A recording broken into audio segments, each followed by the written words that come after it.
ಹೆಚ್ಚಾಗಿ ಇದೀಗ ನಿಮಗೆ ಇಲ್ಲಿ ಇದ್ದವರಿಗೆಲ್ಲ ಗೊತ್ತಿದೆ ಏನಾಗಿದೆ ಹಿಂದೆ ಅಂಥೇಳಿ. ಈ ವಿಷಯ ಈಗ ತೆಗೆದುಕೊಂಡು ಅವರು ಮಾತಾಡುವಂಥ ವಿಷಯಗಳು ನಮಗೆ ಸಂಬಂಧ ಇಲ್ಲ. ಈಗ ತನಿಖೆ ಮಾಡಲಿಕ್ಕೆ ಫಸ್ಟ್ ಗೌರ್ಮೆಂಟಿಗೆ ಹೋಮ್ ಡಿಪಾರ್ಟ್ಮೆಂಟಿಗೆ ಬರ್ತದೆ ನಾನು, CBIಗೆ ಒಪ್ಪಿಸಿ ಅಂತೇಳಿ ಮುಖ್ಯಮಂತ್ರಿ ಹೇಳಿದ್ದೆ ನಾನು.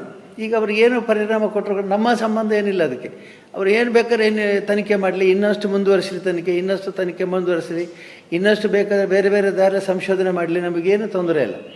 ಕ್ಷೇತ್ರದ ಹೆಸರು ಯಾಕೆ ಕಳೀತಾರೆ ಅಂತ ನಮ್ಗೆ ಗೊತ್ತಿಲ್ಲ. ಆದರೆ ಇದ್ರ ಹಿಂದೆ ಯಾವುದೋ ಒಂದು ಅಮಾಯಕ ಹುಡುಗಿಯ ಸಾವಿನ ವಿಷಯ ಇಲ್ಲ. ಕ್ಷೇತ್ರವನ್ನು ಹೇಗಾದರೂ ಮಾಡಿ ಮೈಲೆ ಮಾಡಬೇಕು, ಮಲಿನತೆ ಮಾಡಬೇಕು ಅನ್ನುವಂಥದ್ದು ಖಂಡಿತ ಇದರಲ್ಲಿ ಕಾಣ್ತದೆ. ಹಾಗಾಗಿ ನಮಗೆ ಯಾವುದಕ್ಕೆ ಭಯ ಇಲ್ಲ, ನನಗೆ ಯಾವ ರೀತಿಯಲ್ಲಿ ಭಯ ಇಲ್ಲ, ಸಂಕೋಚ ಇಲ್ಲ, ನನಗೆ ಸಂದೇಹ ಇಲ್ಲ. ಯಾಕೆಂದ್ರೆ ನಾನು ಹೇಗಿದ್ದೇನೆ ಹಾಗೆ ಇದ್ದೇನೆ, ನಿರ್ಮಲವಾಗಿದ್ದೇನೆ. ಅಣ್ಣ ಸಖತ್ ಆಕ್ಟಿಂಗ್ ಮಾಡ್ತಿದ್ದೆ ಕಣ, ಕಲಾವಿದ ಕಣ, ನಮಸ್ಕಾರ ಕಣ. ನೀನು ನಮ್ಮ ಎಷ್ಟೋ ಜನ ಸಿಬ್ಬಂದಿಗಳಿಗೆ ಗೊತ್ತಿರಬಹುದು ಇದು ಸತ್ಯ ಅಂತ. ಯಾಕೆ ಸುಮ್ಮನಿದ್ದಾರೆ ಇವರು ಅಂತ ಸಹ ಬರ್ಬೋದು. ಹಾಗೆ ಸುಮ್ಮನಿರು, ಯಾಕಂದರೆ ಸಂಭಾಷಣೆ ಸ್ಟಾರ್ಟ್ ಆಗಬಾರ್ದು ಅಂತ. ಸಂಭಾಷಣೆ ನಾವು ಹಾಗೆ ಮಾಡಲಿ, ನೀವು ಅಲ್ಲಿ ಯಾಕೆ ಹೋದ್ರಿ, ಯಾಕೆ ಹೀಗೆ ಒಂದು ಸಂಭಾಷಣೆ ಪ್ರಾರಂಭ ಆಗಬಾರ್ದು ಅಂತ ಅಷ್ಟೇ. ಮತ್ತು ಇವತ್ತೊಂದು 5-6 ಜನ ಬಂದು ಕಣ್ಣೀರು ಹಾಕಿ ಹೋದರು. 5 ಜನ ಕಣ್ಣೀರು ಹಾಕಿ ಹೋದ್ರು. ಈಗಲೇ ಬಂದು ಒಬ್ಬರು ಕಣ್ಣೀರು ಹಾಕಿ ಹೋದ್ರು. ಏನು ಹೀಗಾಗ್ತದೆ ನಿಮಗೆ, ಹೀಗೆ ಅಂದರೆ ಏನು, ನಾವು ಹೇಗೆ ತಡ್ಕೊಳ್ಳೋದು ಅಂತ ಹೇಳಿ.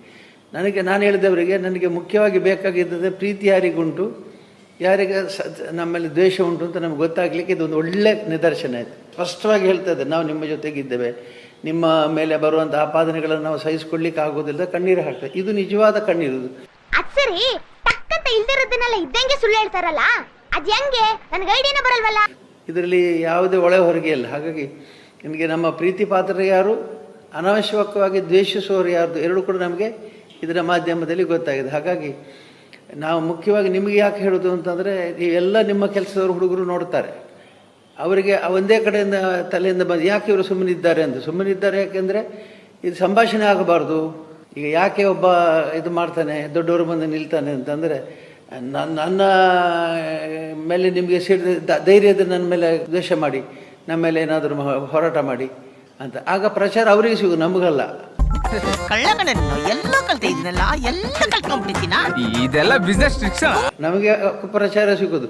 ಹೋದ್ರು ಪಡಪ ಬ್ರಹ್ಮಾಸ್ತ್ರ ಬಿಟ್ಟರು ಗುಬ್ಬಿಗೆ ಅಂತೇಳಿ. ಹಾಗೆ ಗುಬ್ಬಿಗೆ ಬ್ರಹ್ಮಾಸ್ತ್ರ ಬಿಡುವ ಅಗತ್ಯವಿಲ್ಲ. ನಮಗಂತ ಏನು ಸಂದರ್ಭವೂ ಬಂದಿಲ್ಲ. ನಮ್ಮ ಆತ್ಮವೂ ಸ್ವಚ್ಛವಾಗಿದೆ, ವ್ಯವಹಾರವೂ ಸ್ಪಷ್ಟವಾಗಿದೆ. ಯಾವುದೇ ಕಾರಣಕ್ಕೆ ಸಂಕೋಚ ನಮ್ಮಲ್ಲಿ ಇಲ್ಲವೇ ಇಲ್ಲ. ಹಾಗಾಗಿ ನಾವು ಮುಂದುವರಿಸ್ತೇವೆ, ನಾವು ಹೋಗೋಣ.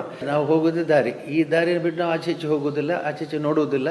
ನಮ್ಮ ಒಳ್ಳೆಯ ಕಾರ್ಯಗಳನ್ನು ಮಾಡ್ತಲೇ ಹೋಗ್ತೇವೆ. ಇದೊಂದು ಮಧ್ಯದಲ್ಲಿ ಏನೋ ಮೋಡ ಬಂದ ಹಾಗೆ ಮೋಡ ಬಂದಿದೆ, ಅಥವಾ ಏನೋ ಒಂದು ಸಣ್ಣ ಪರದೆ ಬಂದಿದೆ, ಇದು ತೆಗಿಬೇಕು. ಇದು ತೆಗೆದು ನಮ್ಮಿಂದ ಸಾಧ್ಯ ಇಲ್ಲ, ದೇವರು ತೆಗಿಬೇಕು. ಏನು ಭಯ ಇಲ್ಲ, ನನಗೆ ಯಾವ ಸಂಕೋಚವೂ ಇಲ್ಲ, ನನಗೆ ಭಯವೂ ಇಲ್ಲ. ಭಾಳ ಧೈರ್ಯವಾಗಿದ್ದೆ ನಾನು. ಹಾಗಾಗಿ ನಾವು ಯಾರಿಗೂ ಯಾವ ರೀತಿಯ ಅನ್ಯಾಯಕ್ಕೂ ಸಹಾಯ ಕೊಡೋದಿಲ್ಲ. ಅದು ಬಿಟ್ಟು ವೈಯಕ್ತಿಕವಾಗಿ ಸಂಭಾಷಣೆ ಮಾಡೋದು, ವೈಯಕ್ತಿಕವಾಗಿ ಅವಮಾನ ಮಾಡೋದು ಸರಿಯಲ್ಲ. ಇದನ್ನು ನಿಲ್ಲಿಸಲೇಬೇಕು. ಇದನ್ನು ನಮ್ಮ ಅಭಿಮಾನಿಗಳು ರೆಡಿ ಇದ್ದಾರೆ ಏನಾದರೂ ಮಾಡಲಿಕ್ಕೆ. ನಾನು ಹೇಳ್ತೇನೆ, ಏನು ಮಾಡಬೇಡಿ, ನಮ್ಮ ನೈತಿಕ ಶಕ್ತಿಗಿಂತ ದೊಡ್ಡ ಶಕ್ತಿ ಯಾವ ಇದೂ ಅಲ್ಲ. ಹಾಗೆ ನಾವು ಮಾಡ್ತಾರೆ ಅಂತ ಹೇಳ್ತಾ ಇದ್ದೇನೆ. ನೋಡಮ್ಮ, ಈ ಪ್ರಪಂಚದಲ್ಲಿ ತುಂಬಾ ಒಳ್ಳೆ ವ್ಯಕ್ತಿಗಳು, ದೊಡ್ಡ ವ್ಯಕ್ತಿಗಳು ಅನ್ಸ್ಕೊಂಡಿರ್ತಾರಲ್ಲ, ಅವರಲ್ಲೂ ಮಹಾನ್ ಕಚಡ ಲೋಪಗಳು ಇರ್ತಾರೆ. ಆದ್ರೆ ಈ ಪ್ರಪಂಚಕ್ಕೆ ಗೊತ್ತೇ ಆಗಲ್ಲ. ಅದೇ ತರ ತುಂಬಾ ಕೆಟ್ಟವರು ಅನ್ಸ್ಕೊಂಡಿರೋರ್ಗು ಒಳ್ಳೆ ಮನ್ಸಿರುತ್ತೆ, ಅದು ಈ ಪ್ರಪಂಚಕ್ಕೆ ಗೊತ್ತಾಗಲ್ಲ. ನಾಟಕ ಆಡೋ ನನ್ನ ಮಕ್ಕಳೇ ತಾನೇ ಒಳ್ಳೆಯವರು ಅನ್ಸ್ಕೊಳ್ಳೋದು. ನಿಯತ್ತಾಗಿ ಫ್ರಾಂಕ್ ಆಗಿರೋರ್ನ ಕೆಟ್ಟವರು ಅನ್ನೋದು ಈ ಪ್ರಪಂಚ. Let's move. ಕಪನ್ಕಾ